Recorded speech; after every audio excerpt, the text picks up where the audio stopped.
All right, so let's move on to Saw 4. It's a trap.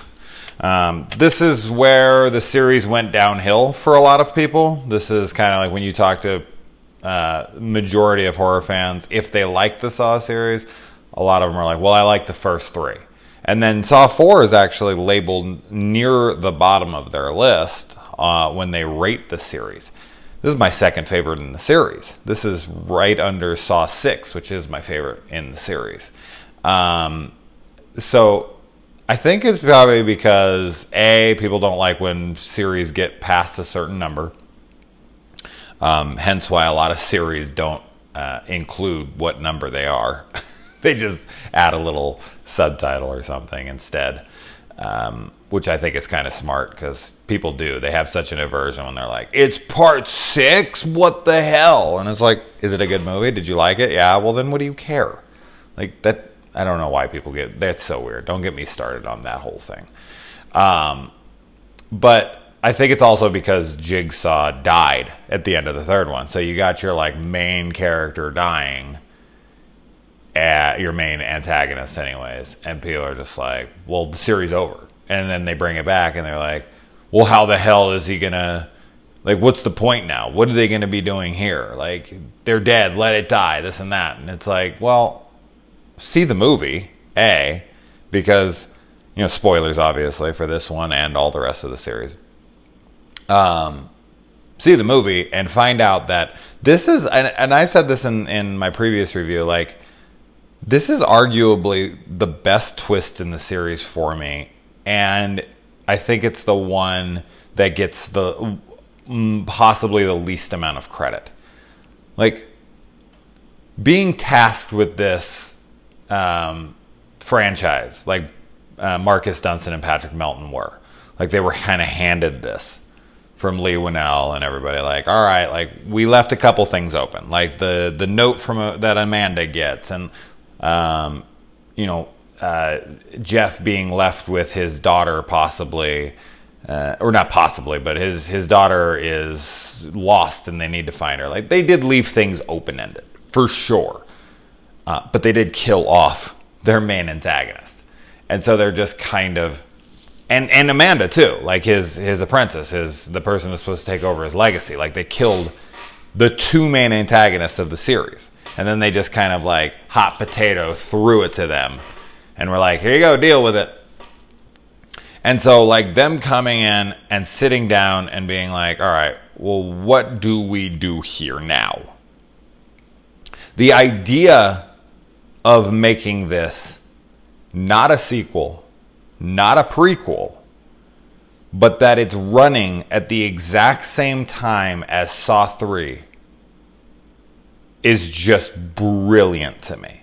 And it's not the only revelation. It's not the only twist. I think the rig twist is fantastic as well. And that's why I said, like, this is why I think this probably has the best twist in the series to me, because both twists are awesome. Like, Rig did not learn his lesson. If he would have just stayed home from the beginning, if he would have never left that bedroom, none of them would have died. None of them. So, like, he never learned his lesson. Like, he keeps telling him at every pass, like, don't continue. You can't save them. They have to save themselves. And then he gets to the end, and it gets them all killed because of it. So, I think that's a fantastic twist in itself. But then to find out that you've been duped, because this movie starts with arguably at least one of the most graphic scenes I've ever seen in my life. And it's not even the only part of the opening. Like, this autopsy is so unbelievably realistic. I'm sure if you brought in some guy who did them all day, every day, you'd be like, that doesn't look real. But for, you know, people like me who haven't seen a lot of autopsies, I have seen one on video, but maybe a couple. This looked incredible, especially when they're doing like the Y incision and he's like cutting through like the layer of like fat and he's like pulling it apart, and then he like takes the rib separator and pulls that all up and he cuts the head off, and such attention to detail of like what Jigsaw's body, like the state of Jigsaw's body was in the last movie, with the, you know, the little box that Lynn carved out of his head, and like there's just so much attention to detail. I love it. We also get to see Jigsaw's dick, in case anybody wanted to see that. I always have to wonder if that was John Kramer laying on the table for that scene, or if they just casted whatever penis they wanted. That doesn't matter at all, but just thought I'd point that out for, you know, for fun.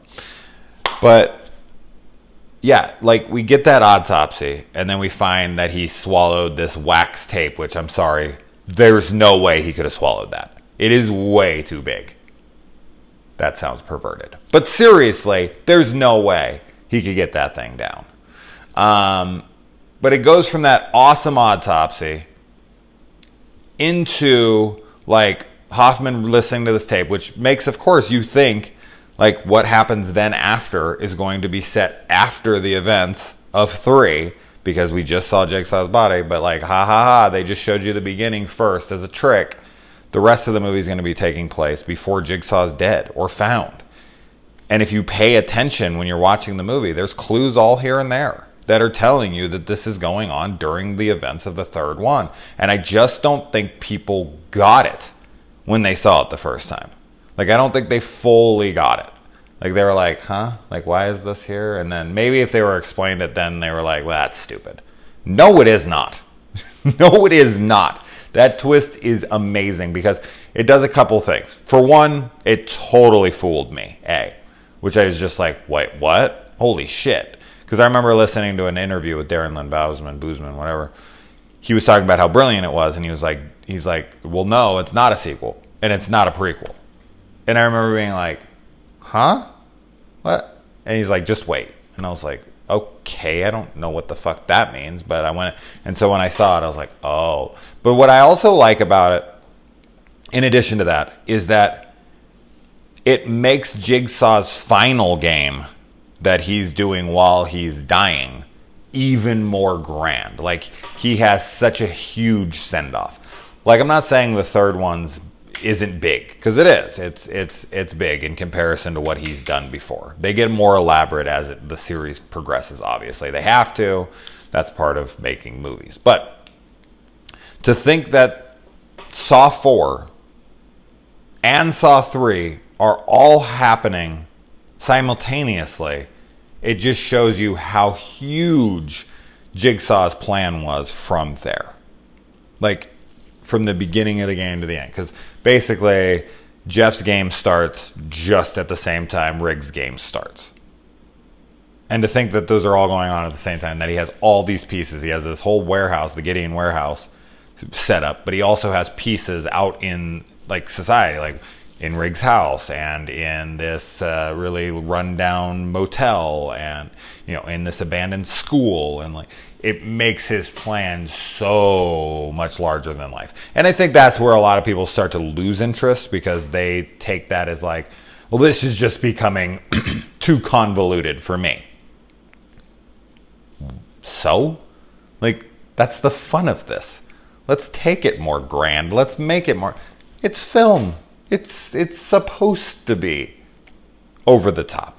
And I like it, and every sequel is supposed to get a little more ridiculous. And these do, but in a much more fun way than these people give them credit for. So I just wanted to talk about how incredible the twists were really fast, but we're 9 minutes in, so wow. We find out that Jigsaw is 52 years old in this, which I thought was just, I don't know, an interesting piece of information, just to know his age.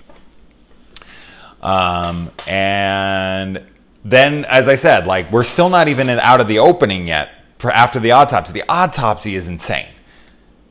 The tape finding and all that stuff is insane. Then we cut to this awesome trap of blind versus mute. A guy has no eyes and a guy has no mouth. And we find out that sight always reigns supreme, man. If you're going to have any sense, sight is the one to have. It's the most useful tool for sure. But these guys are going at it. Now, yes, I think there's every trap, and 5 is going to be a prime example of that. But I think there's one with like every trap where you could be like, well, they could have just done this. And I always have to remind people, like, you're terrified. People are losing their minds. People are trying to attack you. You don't have time to think. Like, yes, you could have went over and grabbed the key, taken it off, and then helped the guy, like, go and grab his key. Because I'm sure the key to the other guy's thing was on the back of Art's neck, right? So he could have just, like, reached back there, see if he had his key, grab it, and then see if it worked on his lock. I doubt it. But then kind of like go over there and just kind of keep like slapping the guy with the thing and like try to put it in his hand and give him the key or whatever. I mean, yes, you're time crunched here, but you could jump on his back and try to take the thing off or whatever. I'm not saying like you could work together, but the situation is insane. So like to try to break it down like that and be like, well, he could have just done this. It's like, we'll put you in that situation and see what you do. Because I don't think you'd be doing that either. Like, it's just kind of a dog-eat-dog situation. And I just think it's so great. Now, how Art can't open his mouth up until the very end. Like, he's trying his best to open his mouth and talk to this guy, but he can't get it done. But then he, you know, finishes the trap and then just opens his mouth, which is great because you see the blood and then it goes saw forward. And it's like, Jesus, that was a gruesome opening. And it's great, don't get me wrong. But he really couldn't open his mouth before that, really. Like, that was like that's silly to me, but it makes for a cool looking scene, so I just kind of look past it. So we find Carrie's body from the third one, and it's exactly the same, which is the continuity is always flawless. That teaches Rig the important lesson that he does not learn: never go through an unsecured door. And let's see. So this introduces Agent Perez and Agent Strom into the mix, which they become big characters here. Perez dies well, she gets injured in this film. In the fifth one, she's confirmed to be dead. And then in the sixth one, we find out that her death was faked, which is big trouble for Agent Hoffman. But Strom becomes like the big, you know, he's the tap, he's the Eric Matthews of this entry. He's the guy out trying to solve these crimes. And we find out that Carrie was an FBI liaison. So she is kind of sending them things. Now, my memory of how all this went down is a little hazy. So I'm looking forward to watching 6 because I think 6 is where I'm going to get my answer here. But I think Hoffman is like the one who sends the stuff to Strom and Perez. And I also think that he fucked with Jigsaw's games. I know he sent Amanda the letter to make her kill Lynn, yes. But I also think, like, because Jigsaw's plan was to have Jeff look for his daughter. And instead of them just outright ignoring that, Hoffman leads Strom to the building, and Jeff is killed instantly after, ending Jigsaw's game. Like, that's Jigsaw's game. But Jigsaw sends Hoffman a tape, like the games aren't over, because he knew, like, if this happened, like once he realizes Amanda's gone, he knows Hoffman's the only person he has left. So he takes the tape and he swallows it like, okay, this is my insurance policy in case Amanda dies. This is for Hoffman. This is the only way that he's going to get it. Which is just, you know, not true. He could have just had a tape there. He could have just palmed the fucking thing. He didn't really need to swallow it. But regardless, he has it. Hoffman gets a hold of it. But I think Hoffman fucks with his game. I think that Jeff was supposed to go find his own daughter. And what Jigsaw's traps were for Jeff from there, or the clues, or the tape, or whatever, we never find out, because Strom comes in and kills him. And then when Strom exits the building, or the room in 5, there's a tape hanging from there. And that's the exit that Hoffman left through in this. Like when he comes in to talk to... in 5, sorry, should I say. when he goes in to talk to John, right before Lynn comes into the room in part 3, he exits through that little hatch, that little, you know, that secret door. So I think he put that tape in there for Strom. He knew Strom would come through that door. Because that tape should be for Jeff, if Jigsaw set the game up. So I think Hoffman knew Amanda was going to kill Carrie, so he took that opportunity to send something out in her honor. Because, in her honor, you know what I mean, as her. And they say outright in part 4 here that there's no way Amanda Young could have gotten Lynn up on that thing. So Hoffman put her up there. So Hoffman helped Amanda get Carrie, rigged that game so that she couldn't survive. I'm sure Hoffman was on board with that completely because he's a murderer. Well, he at least is okay with the games not being fair. So then he set them up. I'm looking forward to 6 because I know in 6 we learn a little more, and I'm trying to remember what it is. Like the envelope, that's this and that. Like, I don't know if it's outright explained or not, if that is, but that's my guess. Anyways, okay, that's enough time on that. God, I haven't watched 6 in a while. Like 5 years now since I've went through this series and like watched it all through. So my memory is a tad hazy, which is funny because 6 is my favorite. But I'm really curious because I have watched 5 now, and I get to watch 6 tonight. So I'm really looking forward to finding out if I'm right, if it's ever addressed. And now, how do the cops know Amanda is the accomplice here? When they say, like, oh, Amanda Young, the accomplice. I'm not saying it makes sense, I think. Like, I'm just trying to figure out how they know. Like, did Daniel say something? Like, when he was recovered? Like, did they find, like, because Daniel's passed out, and Daniel was in that game with her, and she's missing from that point. So couldn't she just be missing? And couldn't he be like this and that, like this? Or the tapes, the recorded tapes. Did the recorded tapes get Amanda on footage taking him? And like, oh, she must be a part of it, and then whatever.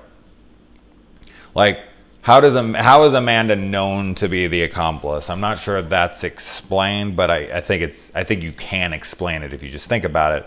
I just don't know if it's outright said anywhere. Because at the end of 2, she takes Eric Matthews, but Eric Matthews is there of his own recognizance. Like he's went off with Jigsaw. No one knew where he went. Rig and the SWAT team went to a different house. He gets abducted and no one knows what happened to him. So he couldn't have told them. They never talked to him again.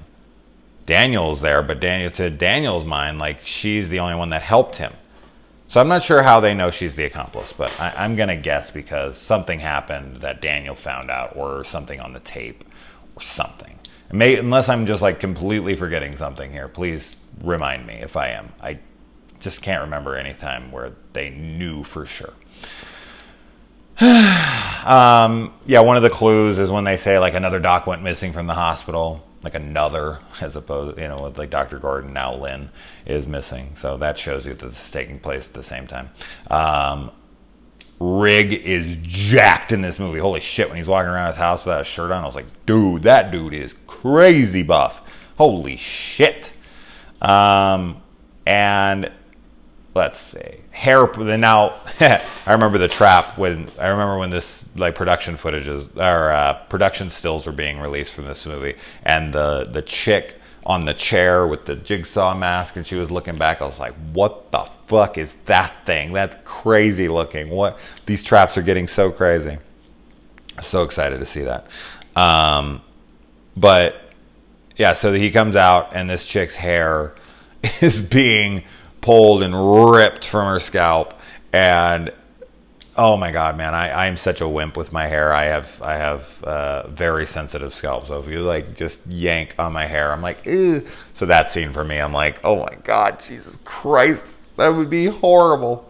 But yeah, she gets out of there, and then she tries to kill Rig. Uh-oh, am I yawning? Nope, I'm good. Yeah, I find that to be a little ridiculous that like they have all this evidence on her. Like what? She's a prostitute? Like she's going to kill a police officer for her freedom? I don't know how this girl thinks things work. I know the tape said like you'll get away scot-free if you kill this cop, but like killing a cop is like the worst thing you can do. Okay? If you're ever going to do anything, killing a cop is probably the worst thing you can do because you are going down hard. They do not mess around when you fuck with one of their own. So her killing a cop to get away with this, not a smart plan, but she does not seem like that smart of a woman. Eric Matthews, we find out, is alive. Jigsaw did clean up her mistakes, as he said. Amanda did not know he was part of that game while they were playing. Probably because it wasn't written, but yeah, Eric Matthews has been locked, and that's it. Like it's almost swift justice, right? Because he put so many people in prison unjustly. He became a prisoner himself and sat in a room for 6 straight months and made friends with rats and shit. And then he comes out and he's so broken by that point when he's up there and he's got the rope around his neck and he's on the ice block and he's just like, fuck this, and he goes and he tries to hang himself, and then when they come over he's like, I don't want to play anymore. Like he is broken, he is over it, he doesn't give a shit, he doesn't want anything to do with this anymore. He is done with this shit. But it was great seeing him. It was great seeing, like, you know, seeing the conclusion to Eric Matthews' story. But yeah, being locked away in 6 months, Jesus Christ. We find out in this one, because we get a little more Jill here, a little more explanation here, that Billy was a doll for his kid. So that has some sentimental value to him. And then we get the big fat pervert that he hooks up to the bed and he makes him like gouge his eyes out. This movie is so graphic. This might be the goriest film in the entire series. I think it is. Probably another reason. Talk about gore and I just get so bored. No, I think it's the most graphic of the series. And another reason probably why I like it so much. But the guy hooks himself up to the thing. He has to gouge out his eyes so that his arms and legs won't get ripped off. And so he goes and he presses the button like one at a time. Like if you're going to commit to it, why do one at a time? Like I'm not saying it would be easy. Like I'm not sure I could do it myself. I don't know. But like if you're going to do it one at a time, like why not just both? Why not just boom, boom, like boom, boom, together, same time, fuck it. I don't want to die. I'll lose my eyes, whatever. Like, I just found it funny that he did one at a time. Like, that seems worse. Because now you're going to know what the pain's like. Now you're going to realize you are missing an eye and you don't want to lose that other eye because that one eye is now even more precious to you. Because once you do it, you know you're fucking blind forever. Not saying you're not with the other way, but it's just like if you're going to do it, fucking do it. So just one at a time, of course, is just there to show it to us and get him to get his legs and arms ripped off. And Rigg is totally responsible for that guy's death, 100%. Like, he hooked him up to the bed. He gave him the thing. He left him there. He could have helped him. He did not. He saw that stuff and he's like, oh, hell no. Then we get this abusive dad here. That Rigg is punching, and then we find out that Hoffman covered for him and all this. That dad gets his comeuppance later in this movie where the wife is pulling the rods out of his arteries. Like, it's in places where she won't bleed to death, but they're in places that he will bleed to death, which I honestly didn't get the first time I watched this. Like, I was just kind of so in the movie, like, whoa, what the fuck is going on? And then, yeah, the second time I was like, oh. Because it looked like it was in the exact same spots of each one of their bodies. And I'm like, wait, what if she pulls hers out? Isn't he going to kill her too? And then I don't know what the hell I was thinking the first time. But the second time I was like, oh, it's at an angle. So hers are not death. His are. I don't know why I did not get that the first time. We get to see the hooker from part 2. Can't remember her name. But she's only here for like a minute. And he's like, you're a gorgeous lady. Like, go home. Like, I like that we get to see her because she's kind of going around she's just kind of hanging around the clinic. That's where he got a lot of her test subjects. And I can't remember now, the guy who like punches Cecil and is like, "Are you out of your fucking mind?" That's the guy in the beginning of Saw 2 that shoots himself in the lock, right? Is it? I'm pretty sure it is, but I could be wrong on that. It looks like him in my memory. Pretty sure that's the same dude. I have to look that up. But when I saw him, I was like, wait, that's the dude from the second one, right? Do not use this key on this room. Whatever. Cecil crushes the baby inside Jill. Jesus Christ, man. And then John finds out he has cancer, like right after. And then he tries to kill himself and fails. If anything, like, there's so many, like, in a row, there's too many things. This is what happened. Jigsaw was born from all this negative shit. And I like that Eric tries to kill himself because, as I said, he's over it. And we get, one scene I find to be really silly is the chick who gets shot through the face with that like gun that put the freaking rods through that family. Like there's like a forensics investigator, like photographer or something, and she, like, somebody was like dusting the thing for prints and it accidentally goes off and shoots her through the face. And like Strom and Perez barely even miss a beat on what they're talking about. Like, they just don't seem to give a shit at all. And it just, I don't know, something about that scene rubs me the wrong way. It's so unrealistic. Like, one of their own just got killed in the room by something, and they're just like, what does this mean? And where is he? And where's the last location? Like, I get it, they're trying to speed up. Like, they need to find, more people are dying every second they waste, and they're just, like, disconnecting themselves from their emotions and whatever. But the fact that they have, like, no fucking emotion towards it almost at all. Like, Perez has a little bit of like a look on her face, but that's like it. I don't know. That's probably the most unrealistic scene for me in this entire movie. We get to see Jigsaw cuss at Art. I never get to see him cuss almost in this entire series. I'm going to be looking for another curse word, but I'm pretty sure that's the only time he says fuck. He says it twice to him. I just thought that was interesting because, like, he's so well-spoken, and that seems beneath him. Cecil is his first victim, which I think that trap fails because he never does press the thing in front of him. And I think it's funny because Jigsaw a lot of the times gives people an easy out. They don't know they have. Like, he throws the key on Adam, and Adam could wake up and grab the key and unlock himself instantly. Like, he always gives these people quick outs. And there's that key on the box in part 2 that is there. And there's certain ones throughout this series where they have the easy out. And when he locks Cecil in that chair and he's locked to the thing, if all Cecil has to do is press his face forward before he puts the tool in front of his face, and he would have released himself instantly. And he had a full conversation with him before he put that thing on.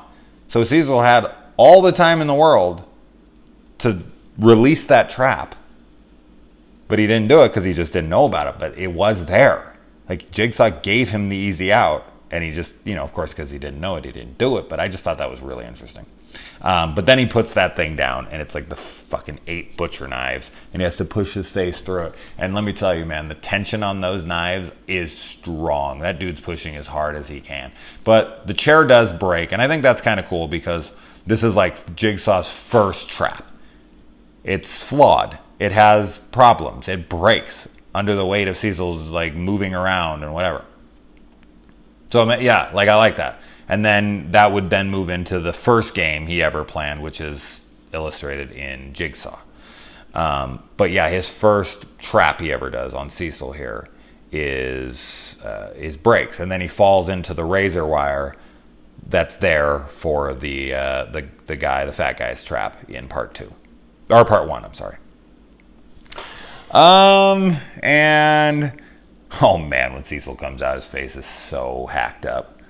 And yeah, I mean, this kind of shows you that Amanda basically becomes like his child to him because he lost Gideon, because he lost his son that he planned on through the Zodiac, the Chinese zodiac. The glass coffin that is in part 5 is teased here. No one checked the Gideon building. Really? When they were investigating Jigsaw and all that, and they didn't know, and they found like these warehouses that were abandoned where games had taken place and everything. Like, no one went and checked the buildings he owned himself that were abandoned. Really? Like, Strawn had to be like, wait, where's Jigsaw's first building? Like, where is the building that he owns? You didn't think to go there before? Really? Jesus Christ. And yeah, Jeff being killed blew my mind the first time. I was like, whoa, wait, what? Well, who's going to find his daughter and all that? That's why I said, like, I think Hoffman comes in and fucks with Jigsaw's plans. And then, yeah, I mean, when Eric, like, everyone dies when Rig comes through the door. Eric shoots him, then Rig shoots Art, and then, you know, Hoffman lets Rig bleed to death. Like, everyone's screwed. And then, you know, Hoffman gets up and he goes and he closes Strom in the freaking locked room. Why Art's spine crusher thing that's on the back of his neck never goes off when Rig came through the door, I don't understand that. Like, was he only supposed to stay there until the timer went off? And if he didn't get in that building by a certain time, it would go off, so he just had to sit there. But he says, like, I have to release this, I have to press this release button, and we can all go free. But when he doesn't, and Rig comes through the door anyway, the spine thing doesn't close and crush his spine. So I thought that was odd. Is that just forgotten? Am I not seeing it correctly? But Riggs, you know, he gets shot anyways. And I just don't think that's necessary. I think the thing should have came in and crushed his neck. We should have been able to see that thing in operation. And then Rig could have crawled over to the guy and found the tape and pressed play. He could have had it in his hand, like, right as Rig came through the door and like, no, listen, you know, whatever. And then Rig could have came over and been like, what the fuck? You know. I just think, I don't know, the spine crush thing, whatever, it didn't go off. That makes no sense to me. And then we find out that Hoffman is the accomplice, which I think at first a lot of people were against this. And I even was like, the dude that's in the third one for like 2 seconds? Huh? Like, that's it. But I love Hoffman. Like, he becomes such a great character to me in 5 and 6 and 7 that he might be my favorite. I think he's my favorite antagonist in the entire series. There's something just so evil about him, and he's such a good actor, and I just like that guy, and I like his performance, and I like where his character and all that stuff goes in the sequel. So from 4 to 7, I think he surpasses Jigsaw and Amanda for me, for sure. And then, yeah, we find the games have just begun. So, yeah, I love this movie, as I've said. All right, I'm going to move on to the 5th one because I got to get the hell out of here.